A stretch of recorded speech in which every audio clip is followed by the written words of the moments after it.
Good morning MCL.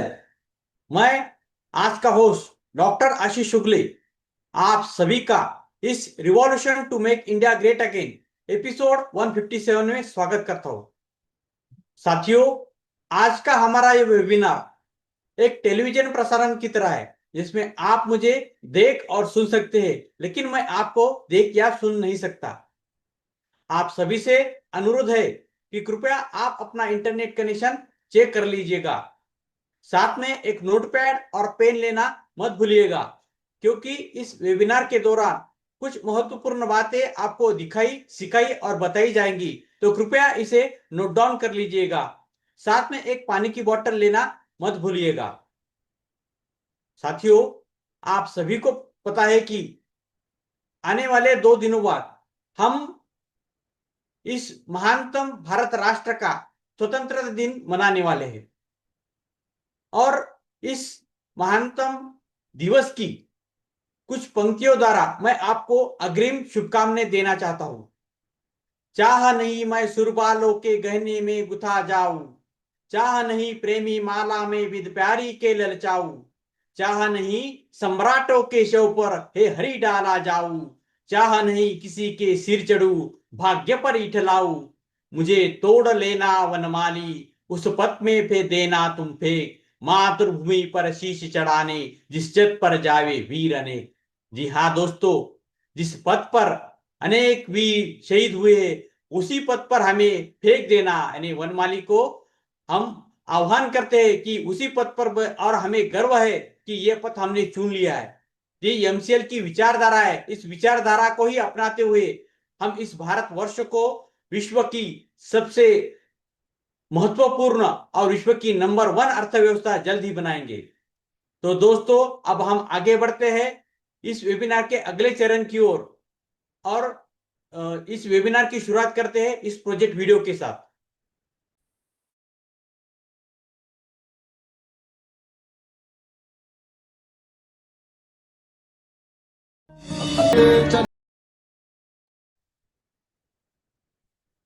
साथियों, अब आपके सामने एक स्क्रीन शेयर की जाएगी जिसके ऊपर एमसीएल शपथ, मिशन और विजन दिखाया जाएगा। आप सभी से अनुरोध है कि कृपया आप मेरे साथ दोहराइएगा।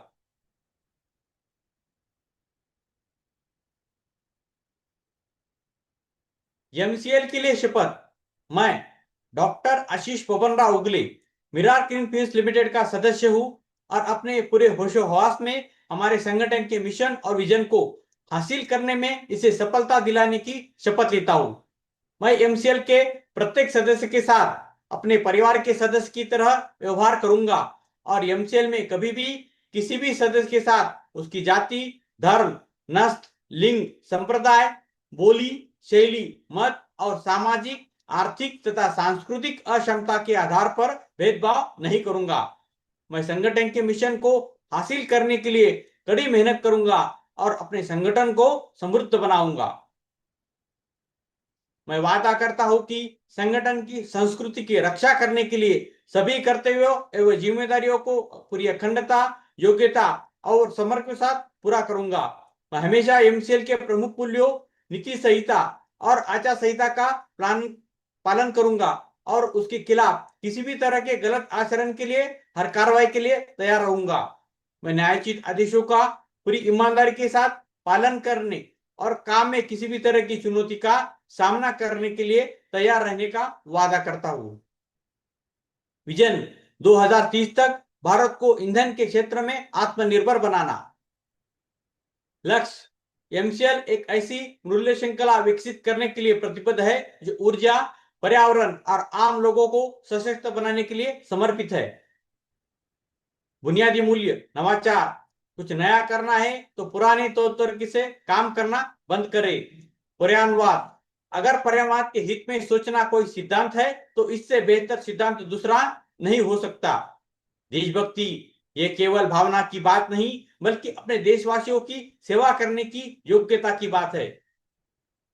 नैतिक आचार संहिता, निष्ठा, हम अपने व्यवसाय में निष्पक्ष, ईमानदार, पारदर्शी रहेंगे और हम केवल सही काम करेंगे, भले ही कोई भी आसपास न हो।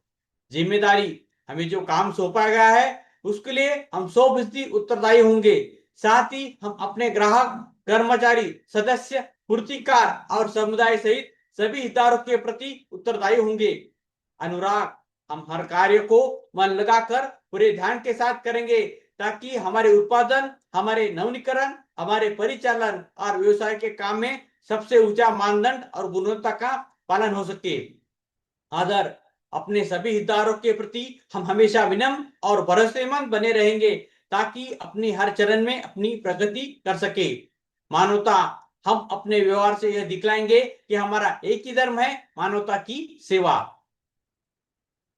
आचार संहिता, हमारे एमसीएल के मिशन को हासिल करने के लिए एमसीएल से जुड़े हर व्यक्ति को आजीवन इस आचार संहिता का पालन और प्रचार करना चाहिए। गोपनीयता अनुरक्षण, एमसीएल आपको बहुमूल्य जानकारी सिखाती है और बांटती है। उस गोपनीय जानकारियों को अपने परिवार के सदस्य और करीबी दोस्तों सहित किसी भी व्यक्ति को नहीं बताना चाहिए। आपको जो डिजाइन, ड्राइंग और दस्तावेज बताए और दिए गए हैं उन्हें किसी भी व्यक्ति के साथ बांटने के लिए ईमेल न करें, ना ही इसकी फोटोकॉपी तैयार करें। जितनी जल्दी हो सके घमंड करना छोड़ दे, हमेशा शांत, विनम्र और सभ्य बने रहे। आलोचना, बुराई, परिवाद करना बंद कर दे।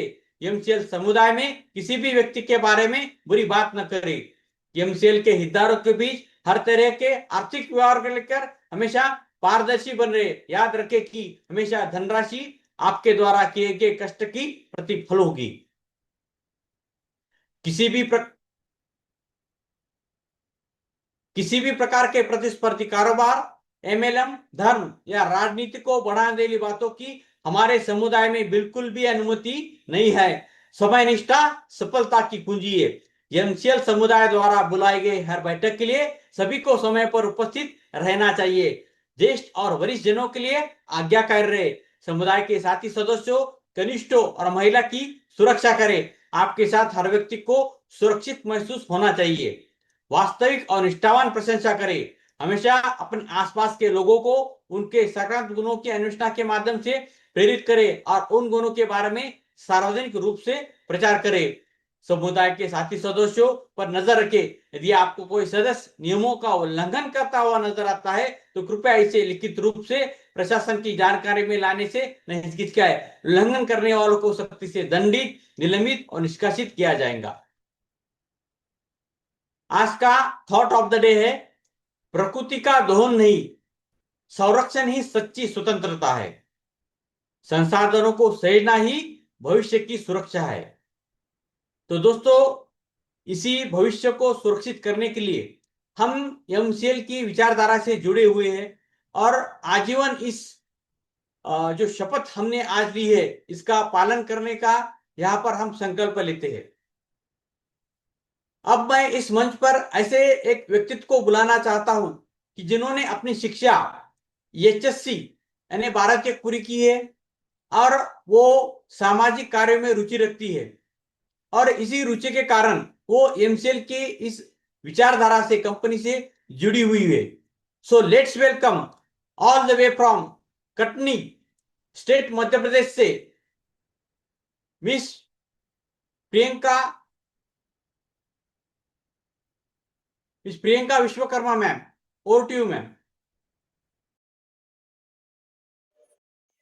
धन्यवाद आशीष सर। आज मैं आप सभी को नेहा वर्दा अभिनेत्री से सफल उद्यमी। नेहा वर्दा एक प्रसिद्ध भारतीय टेलीविजन अभिनेत्री है। उन्होंने कई लोकप्रिय धारावाहिकों में काम किया और बालिका वधू से उन्हें विशेष पहचान मिली। अभिनय के क्षेत्र में सफलता हासिल करने के बाद मैम थोड़ा रुकिए। जी सर।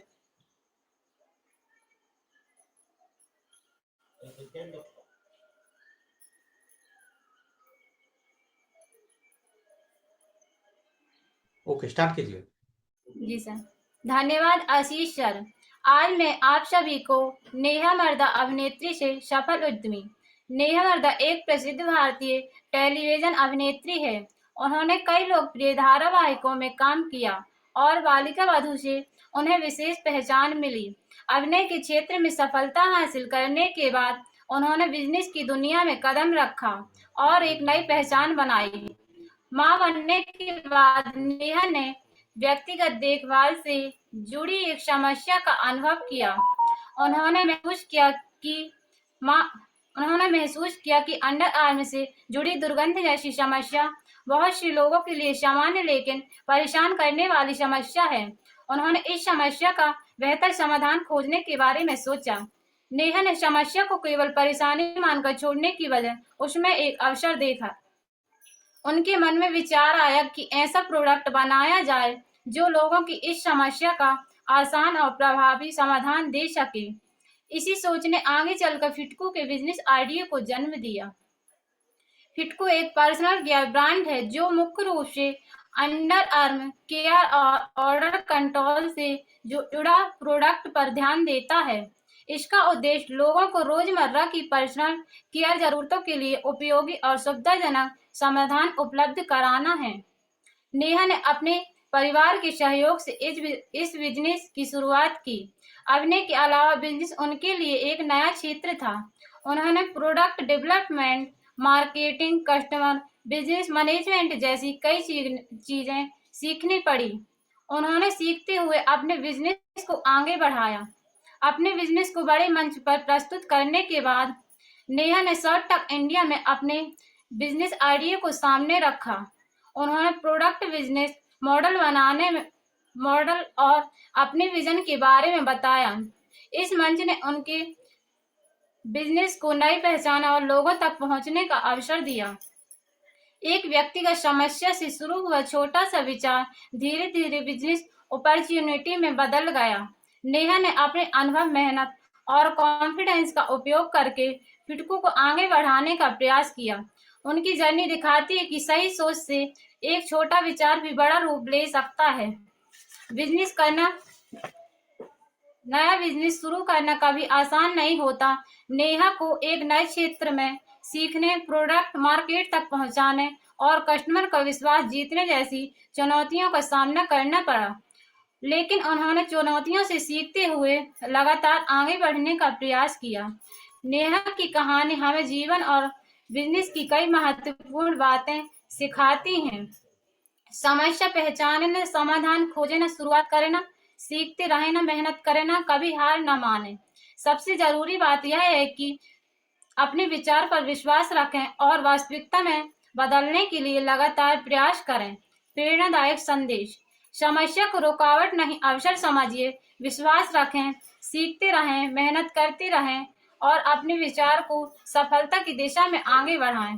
हमारा भविष्य: जिस तरह फिटको ने प्रकृति सुरक्षित उत्पादों के माध्यम से समस्या का समाधान किया, उसी तरह हम भी एमसीएल की सहायता से भविष्य में ऐसे ही जैविक, सुरक्षित और पर्यावरण अनुकूल उत्पाद लॉन्च करेंगे। हमारा उद्देश्य प्रकृति की रक्षा के साथ लोगों के लिए सुरक्षित और उपयोगी उत्पाद तैयार करना। और अब मैं आप सभी को स्वतंत्रता दिवस की हार्दिक शुभकामनाएं देती हूँ। अब मैं अपने अगले स्पीकर को आमंत्रित करने जा रही हूँ। हमारे अगले स्पीकर हैं श्री अजय प्रताप कांत जी। वे उत्तर प्रदेश। अजय प्रताप जी ने गणित विषय में बीएससी की शिक्षा प्राप्त की। वर्तमान में वे कपड़ों के व्यवसाय से जुड़े हुए हैं और सफलतापूर्वक अपने कार्य को आगे बढ़ा रहे हैं। आज के इस वेबिनार में वे हम सभी के साथ अपने विचार और अनुभव साझा करेंगे। धन्यवाद and over to you sir.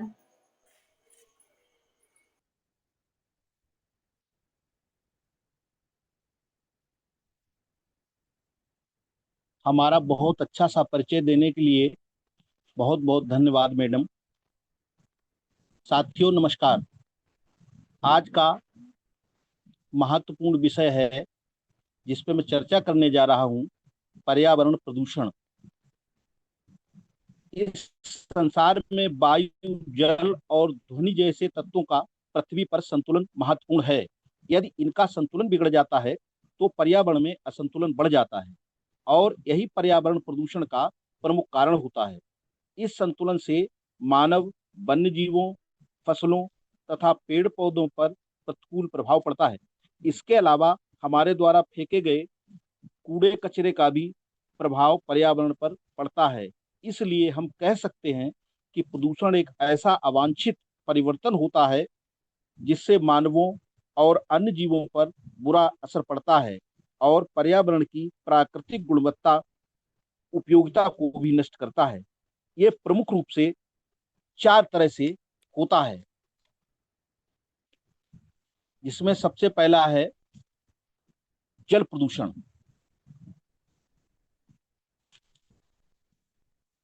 जल प्रदूषण आज की सबसे गंभीर समस्याओं में से एक है।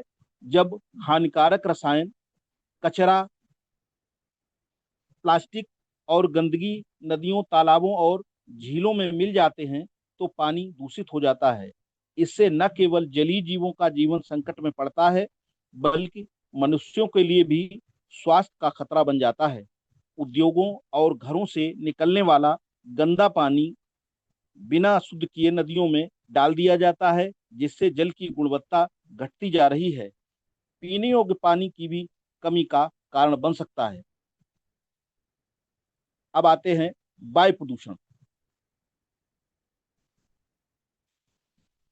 वायु प्रदूषण प्रमुख रूप से कोयला जलाने, जीवाश्म ईंधन के उपयोग, गैस, धुआं आदि के उत्सर्जन से तथा प्लास्टिक, जहरीले पदार्थों, पत्तियों के खुले में जलाने से और रेफ्रिजरेशन उद्योग से सीएफसी, क्लोरोफ्लोरोकार्बन आदि के वायु में मिलने से वायु प्रदूषण होता है। वायु प्रदूषण से सांस लेने में तकलीफ होती है तथा इसे हम वायु गुणवत्ता सूचकांक AQI, एयर क्वालिटी इंडेक्स, वायु गुणवत्ता सूचकांक एक महत्वपूर्ण मापक है सरकारी विभाग द्वारा, जिसे वायु प्रदूषण की स्थिति जांचने के लिए उपयोग करते हैं। हम सबको ये पता कैसे चले कि हम कैसे समझ सकें कि AQI के बढ़ जाने से स्वास्थ्य पर गंभीर प्रभाव पड़ता है। यह सूचकांक लोगों को बताता है कि स्थानीय वायु गुणवत्ता उनके स्वास्थ्य पर कैसे प्रभाव डाल सकती है। AQI को 5 वायु प्रदूषकों की मॉनिटरिंग के लिए उपयोग किया जाता है।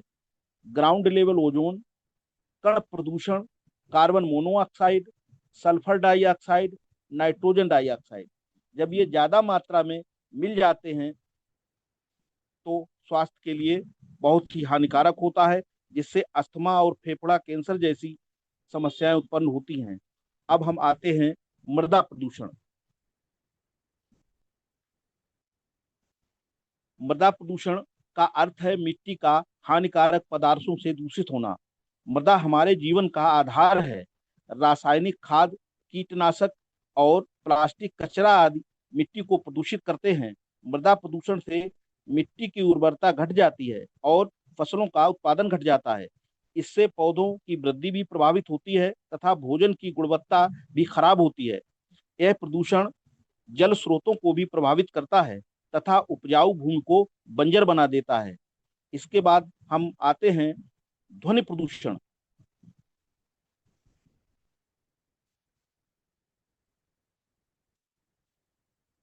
ध्वनि प्रदूषण जब आसपास का शोर स्तर सामान्य सीमा से अधिक हो जाता है। इसके प्रमुख स्रोत हैं सड़कों पर बड़ी वाहनों की संख्या तथा लाउड स्पीकरों द्वारा तेज आवाज में शोरगुल ध्वनि प्रदूषण के प्रमुख स्रोत हैं। यह शहर तथा गांवों में रहने वाले लोगों में सुनने की शक्ति को कम करता है, मानसिक तनाव तथा नींद में भी बाधा उत्पन्न करता है। अब आते हैं हम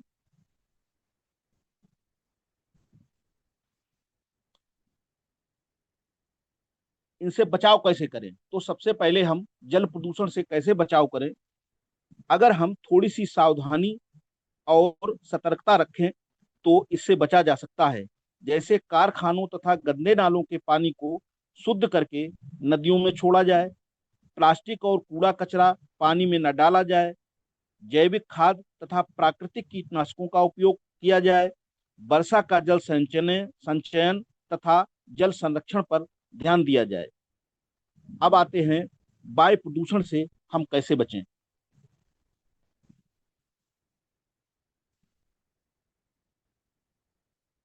अधिक से अधिक वृक्ष लगाएं, क्योंकि वृक्ष हवा को स्वच्छ करते हैं।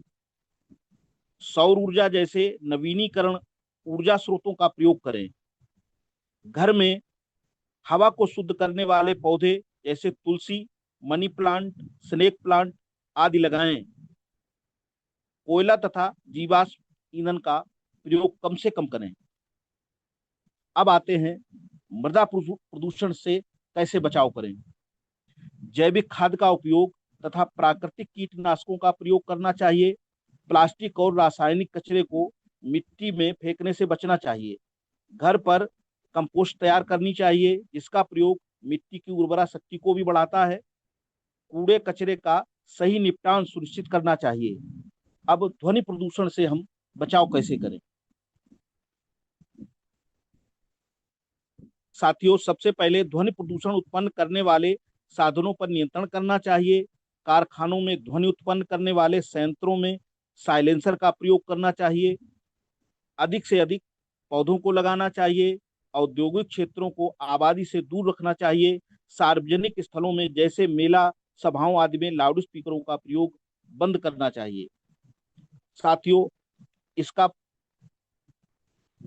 जैव विविधता पर भी बहुत बड़ा प्रभाव पड़ता है। प्रदूषण का प्रभाव पर्यावरण में जैव विविधता पर भी बहुत बड़ा पड़ता है। कई प्रकार की वनस्पतियां और जीव प्रदूषण के कारण विलुप्त हो रहे हैं। इससे पारिस्थितिकी तंत्र का संतुलन बिगड़ रहा है। पर्यावरण प्रदूषण के प्रमुख इनमें से प्रमुख कारक बिजली संयंत्रों, कल कारखानों, वाहनों तथा कोयला, तेल और गैस जैसे जीवाश्म ईंधनों का दहन है। इससे भारी मात्रा में कार्बन डाइऑक्साइड उत्पन्न होती है, जो वैश्विक जलवायु परिवर्तन का एक प्रमुख कारण है। पर्यावरण प्रदूषण के अन्य स्रोतों जैसे कृषि में अत्यधिक उर्वरकों का प्रयोग तथा कीटनाशकों का प्रयोग तथा औद्योगिक प्रक्रियाएं जैसे खनन, विनिर्माण और अपशिष्ट निपटान भी शामिल है। इसके लिए हम सभी क्या कर सकते हैं। पर्यावरण प्रदूषण को रोकने के लिए हमें विभिन्न प्रदूषकों जैसे उत्सर्जन का कम करना, जैसे हम सौर ऊर्जा, पवन और जल विद्युत जैसी नवीनीकरण ऊर्जा के स्रोतों का अपनाकर ऐसा कर सकते हैं। हमें जीवाश्म ईंधन पर अपनी निर्भरता कम करनी होगी। हमें हानिकारक औद्योगिक रसायनों का प्रयोग कम करना होगा। इसके अतिरिक्त हमें पर्यावरण प्रदूषण के बारे में जागरूकता बढ़ानी होगी और पर्यावरण के अनुकूल जीवन शैली को प्रोत्साहित करना होगा। इसमें हम सभी 3R का प्रयोग कर सकते हैं, जिसमें पहला R है रिड्यूस। रिड्यूस का मतलब है कम उपयोग। दूसरा है रीयूज, पुनः उपयोग। तीसरा है रिसाइकल, पुनर्चक्रण। पर्यावरण प्रदूषण के कारणों और प्रयोगों को समझकर हम इसे रोकने और सभी के लिए स्वच्छ एवं स्वस्थ वातावरण सुनिश्चित करने की दिशा में, जो कि MCL का विजन और मिशन है, इसको हम निरंतर कार्य कर रहे हैं और इसे हम आगे बढ़ा रहे हैं। इसके लिए हमारा पूरा MCL परिवार कटिबद्ध और प्रतिबद्ध है। साथियों, ऐसा मेरा विश्वास है, एक न एक दिन हम अपने मिशन में निश्चित रूप से जरूर कामयाब होंगे।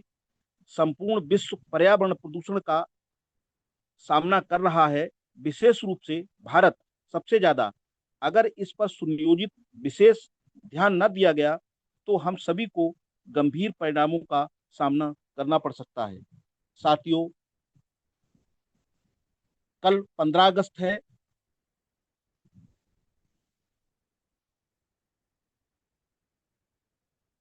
इसी दिन 1947 में हम बरसों की गुलामी से मुक्त हुए थे। यह आजादी हमें आसानी से नहीं मिली। इसके पीछे अनगिनत वीरों का संघर्ष, त्याग और बलिदान है। महात्मा गांधी, पंडित नेहरू, सरदार पटेल, भगत सिंह, चंद्रशेखर आजाद, नेता सुभाष चंद्र बोस और अनेकों गुमनाम वीरों ने अपने प्राणों की आहुति देकर हम सबको स्वतंत्र भारत का तोहफा दिया।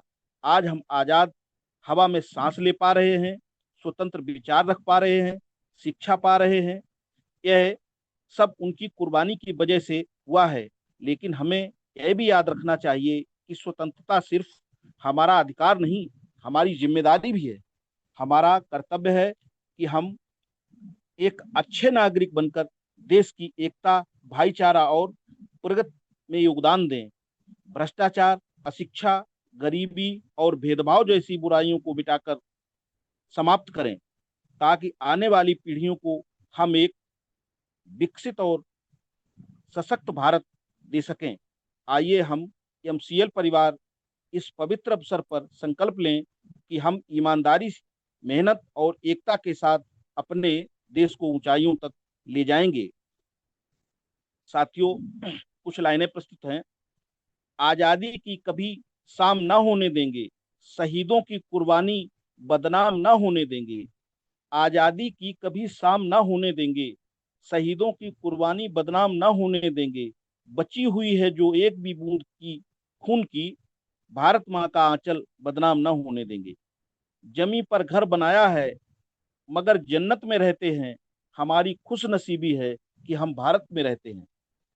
साथियों, अब मैं ऐसे शख्सियत को बुलाने जा रहा हूं जिनका इंतजार हम सभी को बड़ी बेसब्री से है। हमारे एमसीएल के जनक, हम सभी के पथ प्रदर्शक डॉक्टर श्याम शिवाजी होलप जी, यह मंच आपके अधीन है sir.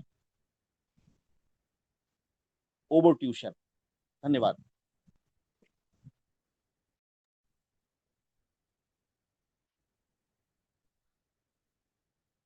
Thank you Ajay ji, बहुत ही सुंदर और इंपॉर्टेंट ऐसे मार्गदर्शन के लिए। दोस्तों नमस्कार, मैं डॉक्टर श्याम गोलप फिर से एक बार आपका इस ट्रेनिंग सेशन में स्वागत करता हूं। मैं आशा करता हूं कि आप सभी लोग स्वस्थ हैं और आप अपने साथ अपने परिवार का, यानी घर का परिवार और एमसीएल परिवार दोनों का ख्याल रख रहे हैं। मैं ये भी उम्मीद करता हूं कि आप सभी लोग 1 घंटा बहुत अच्छी एक्सरसाइज कर रहे हो, अपने हार्ट, अपने लंग को मजबूत कर रहे हो और अपनी इम्यूनिटी को बढ़ा रहे हो। तो चलिए शुरुआत करते हैं आज के सेशन के साथ। शुरुआत करते हैं एमसीएल फंडिंग स्टेटस के साथ। तो दोस्तों, एमसीएल ने फंडिंग की पूरी तैयारी की है। एमसीएल ने फंडिंग का पूरा इंतजाम किया है। एमसीएल ने अपने पूरे परिवार के लिए, यानी सभी एमएसएस, एमवीपी, एमपीओ के लिए एक बिजनेस रोडमैप तैयार किया है। और उस बिजनेस रोडमैप को पूरा करने के लिए जो फंडिंग चाहिए उसका इंतजाम एमसीएल ने किया है। इसकी पहली किस्त भी हमें मिल चुकी है और इसे इस्तेमाल करने के लिए जो परमिशन चाहिए वो भी हमें मिली है। हमारा काम बैंकिंग स्तर पर है। बैंकिंग स्तर पर अगर कोई कंपनी पहली बार इतने बड़े फंड को रिसीव कर रही है तो उसके लिए एक चेकलिस्ट गवर्नमेंट ने जारी की है, जिसके अनुसार अलग अलग डिपार्टमेंट का अप्रूवल इस चीज के लिए जरूरी है। इन सभी डिपार्टमेंट का अप्रूवल हमें मिल चुका है, सभी परमिशन हमारे पास है और इस पूरे प्रक्रिया के लिए जो भी डॉक्यूमेंटेशन करना था, पेपर वर्क करना था, वो भी हमने कंप्लीट किया है। अभी हम इस फंड के यूटिलाइजेशन के, यानी ट्रांजेक्शन शुरू करने के स्टेज पे है। लेकिन हमें एक नोटिफिकेशन के लिए, इंस्ट्रक्शन के लिए रुकने के लिए कहा गया है, जिसका कारण यह है कि अभी जो अंतरराष्ट्रीय परिस्थिति बनी हुई है उसकी वजह से सभी तरह के ऐसे फॉरेन फंड्स जो इन्वेस्टमेंट के नाम पे है, जो नई कंपनियों के ऊपर है, कंपनियों के लिए है, जिनके कारोबार नहीं चल रहे, जिनके बिजनेसेस नहीं चल रहे, वो नई कंपनियां, ऐसे सभी फंड को होल्ड पे रखा गया था। जो कंपनियां नॉर्मल बिजनेसेस कर रही है, जिनके कारोबार चल रहे हैं, उनके ट्रांजैक्शन, उनके इंपोर्ट एक्सपोर्ट सब कुछ चल रहे थे।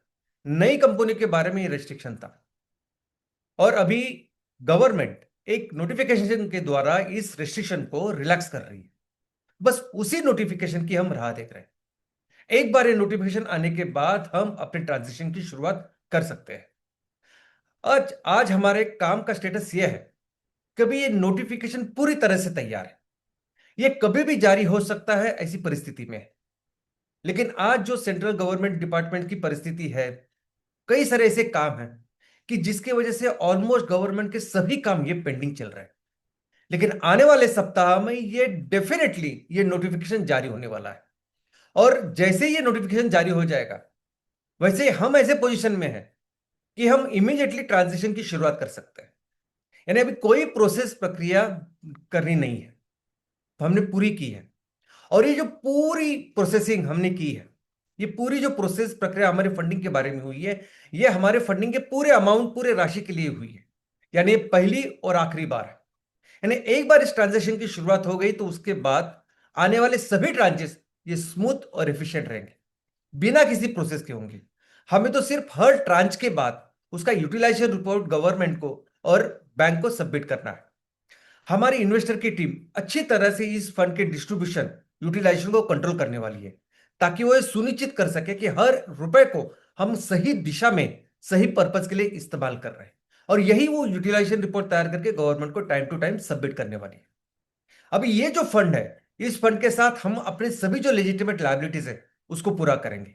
हमारी इन्वेस्टर की टीम इसके लिए एक सिस्टम का निर्माण कर रही है, जिसके अनुसार एक प्रॉपर प्रोसेस से हम सब ये लायबिलिटी कंप्लीट करेंगे।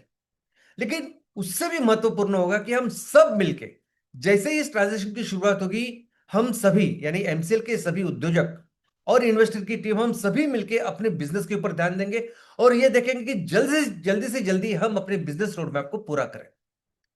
दोस्तों, इसका कारण यह है कि आज जिस परिस्थिति में एमसीएल है, आज जो भी चैलेंजेस हम फेस कर रहे हैं, आज इस फंडिंग का इंतजाम करके कई महीने हो गए, लेकिन इसके इस्तेमाल करने के लिए ये जो प्रोसेस प्रक्रिया को हम फॉलो कर रहे हैं, इसको लेने के लिए, इस्तेमाल करने के लिए ये जो डिले हो रहा है, विलंब हो रहा है, इसका एक ही कारण है कि एमसीएल ने अभी अपने आप को बिजनेस ऑर्गेनाइजेशन को करके एस्टेब्लिश किया नहीं। बिजनेस एमसीएल के बिजनेसेस चल नहीं रहे। तो सबसे महत्वपूर्ण फोकस, एक बार ट्रांजेक्शन की शुरुआत हो गई तो यह रहेगा कि हम जल्द से जल्द अपने इस बिजनेस रोडमैप को पूरा करें, जिसके तहत हमें हमारे परिवार के हर एक उद्योजक के लेवल पे बिजनेस की शुरुआत करनी है। हर एमवीपी, हर एमएसएस, हर एमपीओ के लेवल पे बिजनेस की शुरुआत करनी है, जिसमें कम से कम 200 एमकॉल प्रोजेक्ट और 25 एमसीएनजी प्रोजेक्ट होंगे। और ये सभी बिजनेसेस हम कर पाएंगे, पूरे कर पाएंगे, इतने फंडिंग का इंतजाम एमसीएल ने किया है। और एक बार हमने ये कर दिया तो हम ये एस्टेब्लिश करेंगे कि मेरा क्लीनफील्ड्स लिमिटेड एक बिजनेस ऑर्गेनाइजेशन है जो सस्टेनेबिलिटी सेक्टर में काम करती है, जो सस्टेनेबल ईंधन, सस्टेनेबल फूड, सस्टेनेबल चीजें बनाती है और बेचती है। इनकी अपनी मैन्युफैक्चरिंग यूनिट्स है, इनकी अपनी मार्केटिंग की यंत्रणा है और ये इनका रिपोर्ट कार्ड है। इतना इन्होंने टर्नओवर किया है, इतना उनका प्रॉफिट है। तो एक अच्छे रिपोर्ट कार्ड के साथ हम अपने आप को एज अ बिजनेस ऑर्गेनाइजेशन करके एस्टेब्लिश करेंगे। और उसके बाद फिर ये सभी प्रॉब्लम, दिक्कत, परेशानियां, चैलेंजेस अभी जो हमें फंड रिसीव करने के लिए हो रही है, हमेशा हमेशा के लिए मिट जाएगी। जो कुछ एलिगेशन हमारे ऊपर लगे वो हमेशा के लिए मिट जाएंगे। लेकिन उससे भी महत्वपूर्ण बात यह होगी कि इस सेक्टर में, सस्टेनेबिलिटी सेक्टर में एक बहुत बड़ी कंपनी करके हम उभरेंगे। एक ऐसी कंपनी जिसमें कई सारी अंतरराष्ट्रीय और राष्ट्रीय कंपनी निवेश करने के लिए उत्सुक होंगे। और इसका कारण यह है कि हम जो बिजनेसेस कर रहे हैं, हम जो प्रोजेक्ट्स करने वाले हैं, उस प्रोजेक्ट्स की आज बहुत ज्यादा जरूरत है। अगर हम अपने देश की बात करें तो हमारे देश की अर्थव्यवस्था, हमारे देश की समाज व्यवस्था की प्रगति के लिए ये प्रोजेक्ट बहुत जरूरी है। और इसलिए ये सभी प्रोजेक्ट्स हमारे प्रायोरिटी सेक्टर लेंडिंग में आते हैं। सभी बैंकों को ये निर्देश है कि 40% आप अपनी funding, loan priority sector lending में दें, ऐसे प्रोजेक्ट्स को दें। अगर हम अंतरराष्ट्रीय लेवल पे बात करें तो ये वो प्रोजेक्ट्स हैं कि जिस प्रोजेक्ट्स के माध्यम से हमने, यूनाइटेड नेशन ने पूरी दुनिया के लिए जो 17 सस्टेनेबल डेवलपमेंट गोल्स रखे हैं, जिसके माध्यम से हम दुनिया को फिर से सस्टेनेबिलिटी की राह पर लेके जा सकते हैं, उस गोल्स को, उस 17 लक्ष्य को ये प्रोजेक्ट पूरे करने वाले हैं। यानी ये प्रोजेक्ट्स को, इस बिजनेसेस की आज इतनी अहमियत, इतनी जरूरत है कि फंडिंग सेकेंडरी है। एक बार हमने ये बिजनेस रोडमैप पूरा किया, एक बार हमने बिजनेसेस किए, तो इतने सारे फंडिंग के ऑप्शंस हमें जो चाहिए उस टर्म्स पे अवेलेबल होंगे कि हमें तय करना होगा कि हम किससे फंडिंग को हाथ लगाएं। और इन सभी प्रोसेसेस में, यानी जो इंटरनेशनल फंडिंग टाइप्स करने हैं या हमारे देश में बैंकों के साथ टाइप्स, एग्रीमेंट्स, एमओयू करने हैं, इन सभी लेवल पे ये गवर्नमेंट एजेंसीज जो आज हमारी मॉनिटरिंग कर रही है, ये हमारी मदद करेगी। आने वाले दिनों में हमें एमसीएल को आईपीओ में लिस्ट करना है। उसके बाद हर एक एमएसएस कंपनी को एक एक करके हमें आईपीओ में लिस्ट करना है। इस लेवल पे ये सभी गवर्नमेंट एजेंसीज हमारी मदद करेगी। तो दोस्तों, फंडिंग का स्टेटस तो यह है कि फंडिंग का पूरा इंतजाम हमने किया है और इस फंडिंग को अभी इस्तेमाल करने के लिए जो पूरी प्रोसेस थी, वो प्रोसेस भी ऑलमोस्ट पूरी हो चुकी। जैसे ही ये नोटिफिकेशन निकलेगा वैसे ही हम इस ट्रांजेक्शन की शुरुआत करेंगे। हाँ, डिले हुआ है, डिले हो रहा है, लेकिन डिले ऐसी चीजों से हो रहा है कि जो ना हमारे कंट्रोल में है, ना वो जो सरकारी अफसर या जो टीम काम कर रही है उनके कंट्रोल में है। ऐसी चीजें सेंटर में, गवर्नमेंट में, ऑफिसेस में हो रही है और जिसकी वजह से सभी जो गवर्नमेंट काम है वो पेंडिंग है, लेकिन आने वाले सप्ताह में ये सभी कामों की शुरुआत हो जाएगी, ये नोटिफिकेशन की शुरुआत हो जाएगी और हम ट्रांजिशन की शुरुआत करेंगे। और दोस्तों, एक बार ट्रांजिशन की शुरुआत करने के बाद ना एक व्यवस्था आपके सामने होगी, एक परमानेंट व्यवस्था आपके सामने होगी, एक ऐसी व्यवस्था कि जिसके बाद ये फंडिंग का इशू कभी भी डिस्कस करने की कभी भी हमें जरूरत नहीं होगी। तो बिल्कुल इस फंडिंग को लेकर बिल्कुल आप निश्चिंत हो जाइए। फंडिंग का काम हो रहा है, बहुत अच्छी स्केल पे हो रहा है, और एक बार ये शुरू होने के बाद मैं आपको इसके बारे में बताऊंगा, और फिर सब लोग मिलकर सिर्फ एक चीज के ऊपर फोकस करते हैं, वो है बिजनेस। और बिजनेस के माध्यम से हम अपने विजन और मिशन को पूरा करते हैं।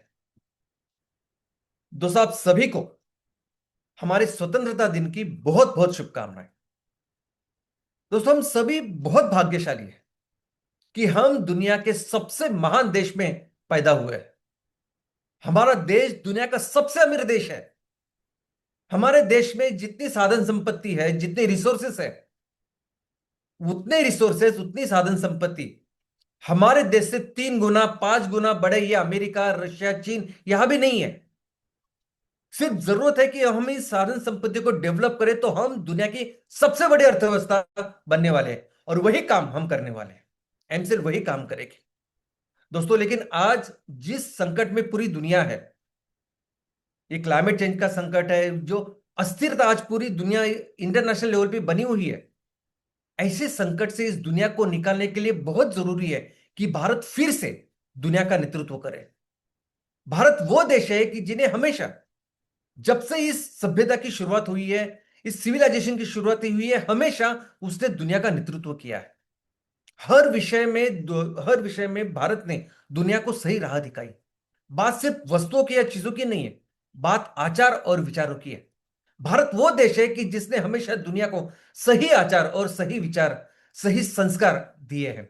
और आज जरूरत है कि फिर से भारत वो नेतृत्व करे और दुनिया को इस संकट से बचाए। और इस शुभ दिन पर चलिए एक संकल्प करते हैं कि हम मिलकर एक ऐसे रेवोल्यूशन, एक ऐसी पर्व की शुरुआत करते हैं कि जिस पर्व में हम अपने देश को फिर से दुनिया की नंबर 1 अर्थव्यवस्था बनाएंगे, और फिर से अपने देश को उस स्थान पे लेके जाएंगे जहां हमारा देश इस दुनिया का फिर से नेतृत्व करेगा। दोस्तों, इस पृथ्वी के ऊपर, इस दुनिया में, इस पृथ्वी के ऊपर 71% यानी 71% पानी है और 29% जमीन है। 71%। अब जब 71% इतना पानी इस दुनिया पे, इस धरती के ऊपर है, वो 5 महासागरों में बटा हुआ है, यानी 5 महासागर है हमारे देश। उसमें से एक महासागर है जो हमारे देश के नाम से है, जिसका नाम हिंदी महासागर है, जिसको इंडियन ओशन भी कहते हैं।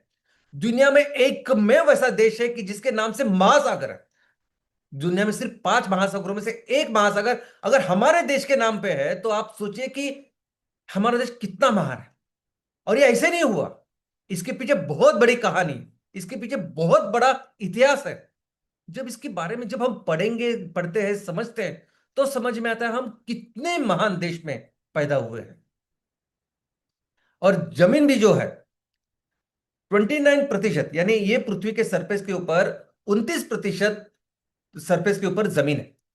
ये जमीन 7 खंडों में बटी हुई है, और इस 7 खंडों को छोड़ के सिर्फ एक उपखंड है पूरी दुनिया में, और वह भारतीय उपखंड। कोई भी दूसरा उपखंड इस दुनिया में नहीं है। कोई भी देश हो, कुछ भी हो, एक ही उपखंड है, वो भारतीय उपखंड है। और इससे भी हमें पता चलता है कि हमारा देश कितना महान है। बहुत बड़े कारण है। आज जो देशों की बाउंड्रीज है, जो फिजिकल बाउंड्रीज है, उस पर मत जाइए। इस सभ्यता में हमेशा भारत एक भारतवर्ष के नाम से जाना गया है। भारतवर्ष का जो उसका एक्सटेंशन था वो बहुत ज्यादा था। दोस्तों, हम हमेशा सोचते हैं कि अंग्रेजों की वजह से भारत के 2 टुकड़े हुए, भारत पाकिस्तान बना, बाद में बांग्लादेश बना। लेकिन इतना ही नहीं है, भारतवर्ष की जब हम बात करते हैं तो उसका प्रदेश बहुत ज्यादा है। भारतवर्ष में भारत, बांग्लादेश, पाकिस्तान, ये तो है, हम जानते हैं। उसके साथ ही अफगानिस्तान, श्रीलंका, नेपाल, भूटान। कुछ लोग बोलते हैं कि ये 7 राष्ट्र यानी भारतवर्ष है, लेकिन इतना नहीं है। इसी के साथ और इसी के अलावा है Myanmar, Maldives, Indonesia, Malaysia, Thailand, Singapore, Brunei, Cambodia, Laos, charm, Philippines, Timor Leste और चीन के तिबेट और यूनिन, ये प्रोविंसेस, यानी ये सब एरिया, ये सब प्रदेश मिलके बनता है भारतवर्ष।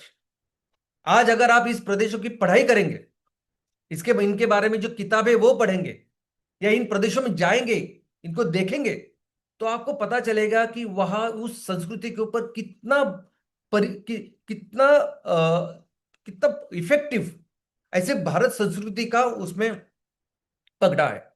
यानी वहां की बोली भाषा, वहां की संस्कृति, वहां के लोक नाट्य, वहां के इवन स्पोर्ट्स, अगर आप देखोगे तो वहां बहुत भारत संस्कृति आपको नजर आएगी। इतना ही नहीं, वहां इतने सारे हजारों की तादाद में स्ट्रक्चर्स है। अब ये जो पिक्चर्स आप देख रहे हैं, इसके अलावा हजारों ऐसे स्ट्रक्चर्स हैं, लाखों ऐसे स्ट्रक्चर्स हैं कि जो देख के हमें पता चलता है कि ये तो भारत संस्कृति ही है और ये पूरा भारतवर्ष है, ये है हमारा महान भारत। अगर मैं अर्थव्यवस्था की बात करूं तो भारत हमेशा, जब से इस सभ्यता की, अर्थव्यवस्था की, इन सब चीजों की शुरुआत हुई है, भारत हमेशा दुनिया का नंबर 1 अर्थव्यवस्था रहा है।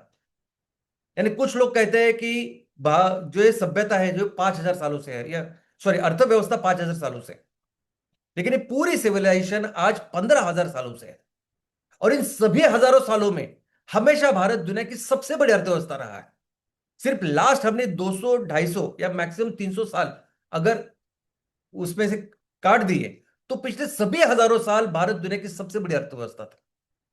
दोस्तों, आज दुनिया की सबसे बड़ी जो अर्थव्यवस्था है वो अमेरिका है, और अमेरिका की अर्थव्यवस्था में, जीडीपी में बहुत बड़ा योगदान सर्विस इंडस्ट्री का है।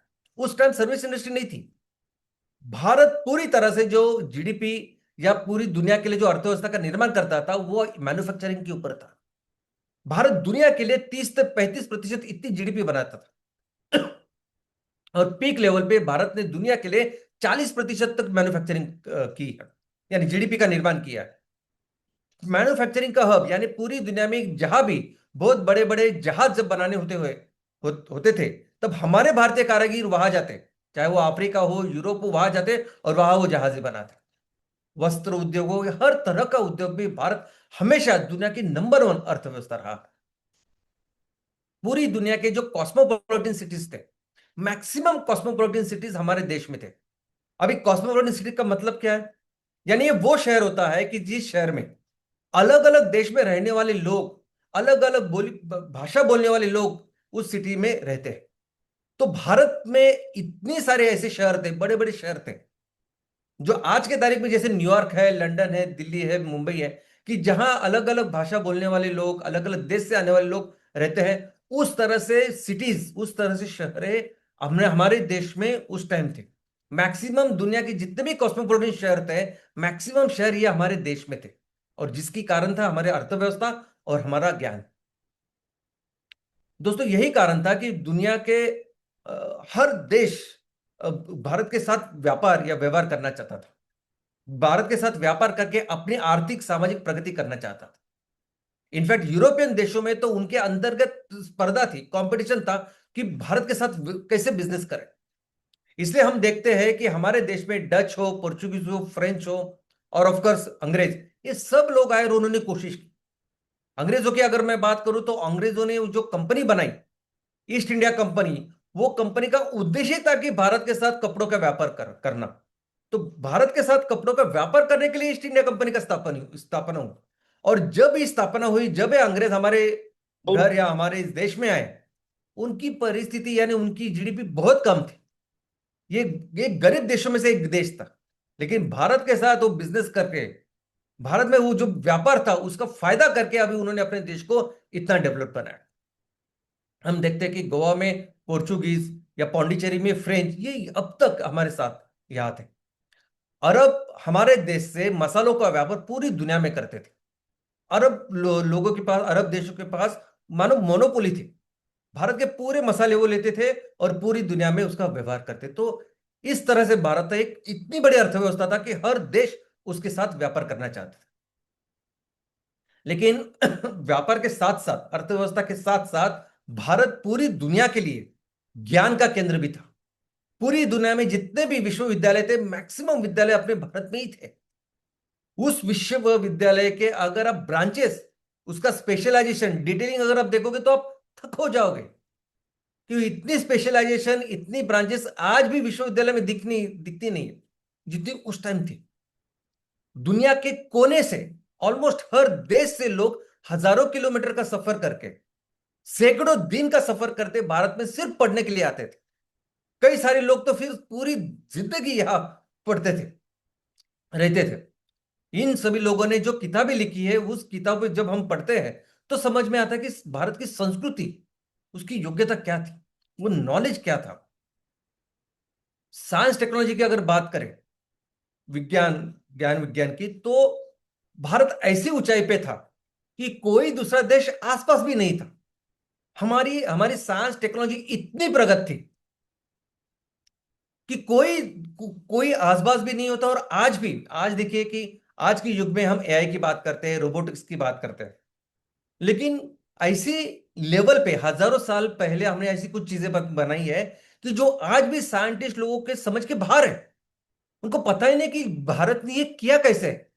और हर विषय में, यानी एस्ट्रोनॉमी हो, फिजिक्स हो, केमिस्ट्री हो, मैथमेटिक्स हो, हर विषय में, मेडिसिन हो, हर विषय में भारत बहुत आगे था। आज भी कई सारे साइंटिस्ट काम कर रहे हैं, पढ़ाई कर रहे हैं, लेकिन उनको समझ में नहीं आ रहा कि किस तरह से हजारों साल पहले आपने ये काम करके दिखाया। अभी दिल्ली में एक ये पिलर है, यानी लोहे का खंबा है, 7.5 फुट है। इसको ईस्वी सन पूर्व 300 साल पहले, यानी आज से ऐसा समझिए कि 2500 पहले इस लोहे के खंबे को बनाया गया है, 7.5 फुट। तब से लेके अभी तक इतने सारे क्लाइमेटिक चेंजेस हुए, इतना सब कुछ हुआ, इसको अभी तक रस्टिंग नहीं हुई, गज नहीं पकड़ा है। कोई भी परिणाम इसमें नहीं है, वो वैसे ही है 2500 सालों से। और साइंटिस्ट पता कर रहे हैं कि कैसे ये मुमकिन है, कैसे संभव है। आज महाराष्ट्र में ये अजंता एलोरा केव्स है, गुफाएं है। ये ऐसी गुफाएं है कि ये इतना बड़ा स्ट्रक्चर जो आप देख रहे हैं, ये एक पत्थर से, यानी एक बहुत बड़े पर्वत से बनाया गया है, जिसकी शुरुआत ऊपर से की गई। आज कितने भी मॉडर्न हम लोग हैं, एआई वगैरह जो कुछ बातें हम करते हैं, उतना सब टेक्नोलॉजी लगाने के बाद भी ऐसा स्ट्रक्चर आज भी नहीं बना सकते। आज भी यहां दुनिया के कई सारे डेवलप कंट्रीज के उसकी टीम आती है, पथक आते हैं, कई सारे दिनों तक वो बैठ के पढ़ाई करते कि बनाया कैसे होगा। लेकिन आज भी उन्होंने ये बना नहीं पा रहे, ये समझ ही नहीं पा रहे कि इससे कैसे टेक्नोलॉजी भारत ने इसे तैयार की। केदारनाथ मंदिर, दोस्तों केदारनाथ मंदिर जिस पत्थरों से बनाया हुआ है, वो पत्थर आसपास तो मिलते ही नहीं।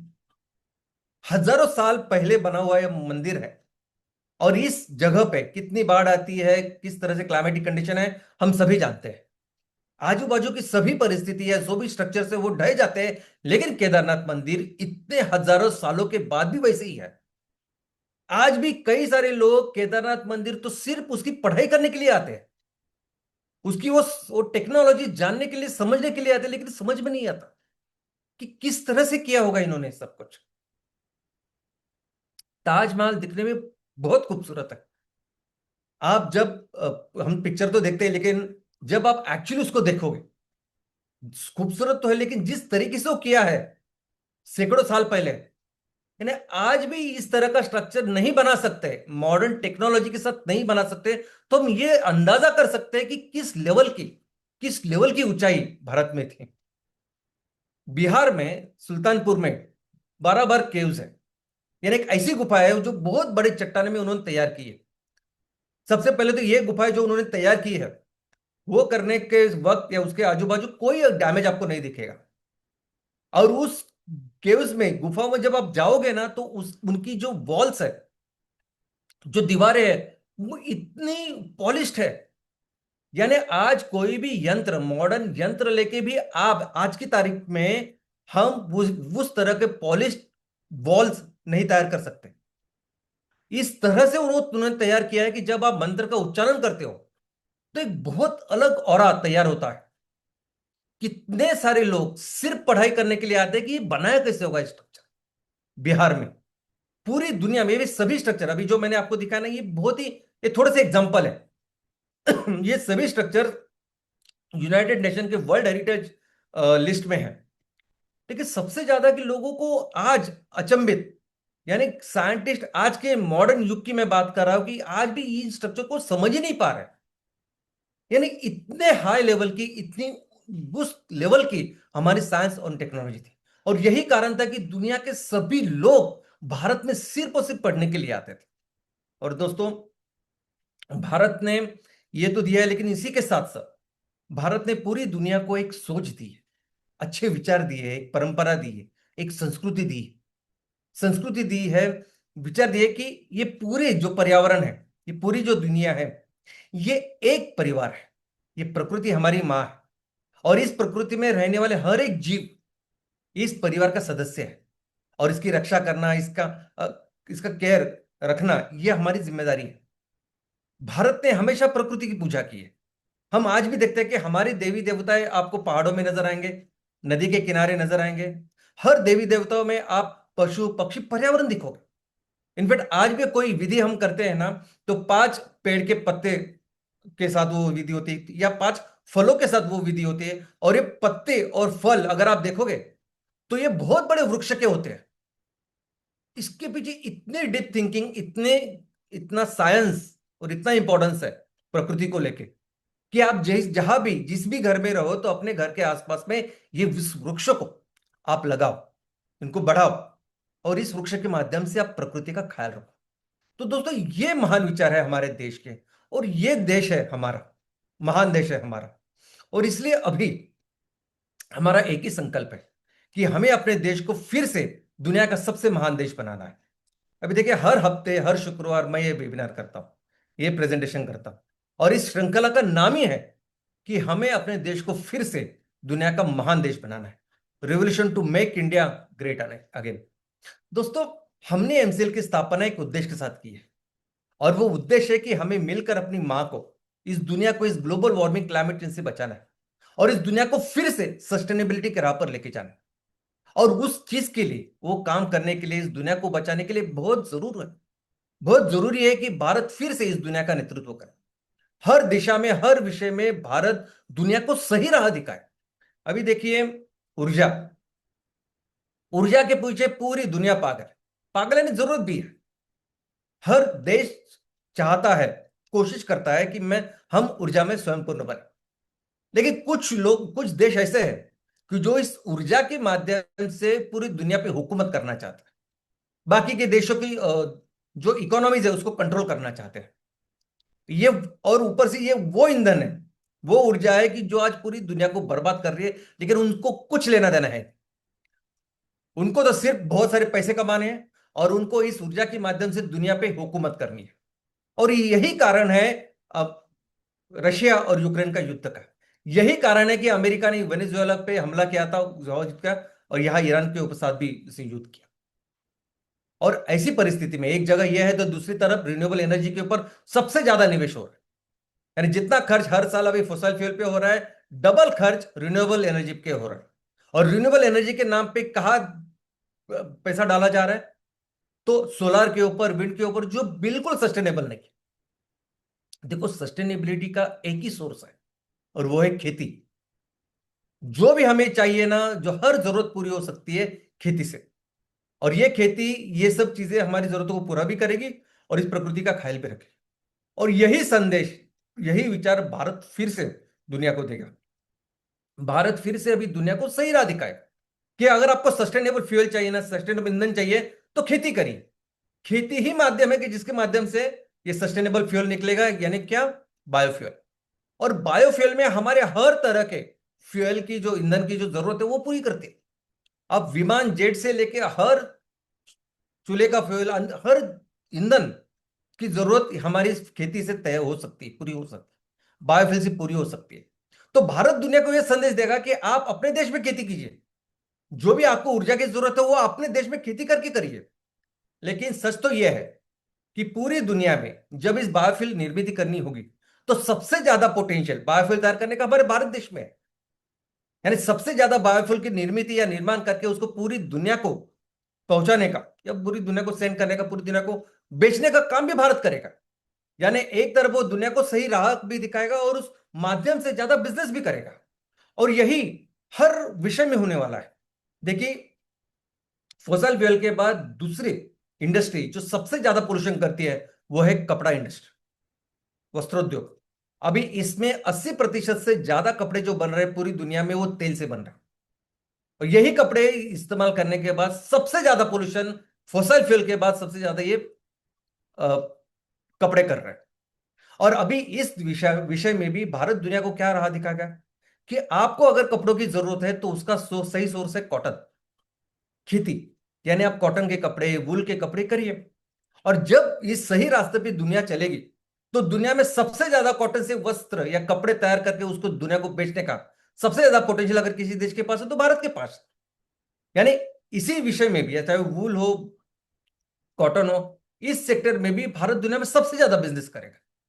और यही अगर वो फुटवेयर हो, कॉस्मेटिक्स हो, आयुर्वेदा मेडिसिन हो, हर विषय में भारत की ये परिस्थिति है, ये पोटेंशियल है। यानी हर विषय में वो दुनिया को सही राह भी दिखाएगा, उसके साथ ज्यादा से ज्यादा बिजनेस भी करेगा। और इस प्रोसेस में, यानी पूरी दुनिया को सस्टेनेबिलिटी की राह पर लेके जाने के प्रोसेस में भारत अपने आप दुनिया की नंबर 1 अर्थव्यवस्था बनेगा। इतना पोटेंशियल आज भारत में है। और दोस्तों, जब आपके देश की प्रगति कितनी है, इसका जो इंडेक्स है पूरी दुनिया में, वो सिर्फ पैसा नहीं, वो है HDI, ह्यूमन डेवलपमेंट इंडेक्स। उसमें 3 इंडिकेटर होते हैं। यानी एक तो ऑफकोर्स होता है पैसा, आपकी पर कैपिटा इनकम, या आप कैसे जीते हो, आपकी लाइफस्टाइल, ये सब उसमें आता है, पर कैपिटा। लेकिन दूसरे 2 महत्वपूर्ण चीज है, उसमें से सबसे महत्वपूर्ण है शिक्षा। आपके देश में शिक्षा, एजुकेशन की कैसी स्ट्रक्चर है, कैसी व्यवस्था है। और उसके अलावा है स्वास्थ्य। आपके देश में लोगों का आयुर्मान कितना है, और वो डिपेंड होता है आपके शारीरिक, मानसिक, सामाजिक स्वास्थ्य के ऊपर। तो ये 3 चीजें बनके होता है HDI। ये 3 चीजें बनके होती है सर्वसमावेशक ऐसे आपके देश की प्रगति। और इसीलिए अगर HDI की बात करें, जो सबसे इंपॉर्टेंट महत्वपूर्ण इंडेक्स है किसी भी देश की प्रगति का, तो अमेरिका जो दुनिया की नंबर 1 अर्थव्यवस्था है, वो HDI के रैंक पे उसका 17वां है। चीन जो दुनिया की दूसरी नंबर की अर्थव्यवस्था है, लेकिन HDI की बात करें तो उसका नंबर 78 यानी 78 इतना है। कुल 193 193 देश है, और उसमें से भारत का जो स्थान है वो 130वां है। लेकिन भारत में वो पोटेंशियल है। भारत पहले 10 या पहले, मैं तो बोलता हूं पहले 5 में हम जाने वाले हैं। और वही काम हम करेंगे, वही हमारा संकल्प है। और उसका तरीका क्या होगा? तो उसका तरीका होगा 5E मिशन। दोस्तों, 5E मिशन बेसिकली एक ऐसा मंच है जिस मंच के ऊपर हम ये तेल आधारित अर्थव्यवस्था नष्ट करके कृषि आधारित अर्थव्यवस्था की, सस्टेनेबल अर्थव्यवस्था की शुरुआत करेंगे।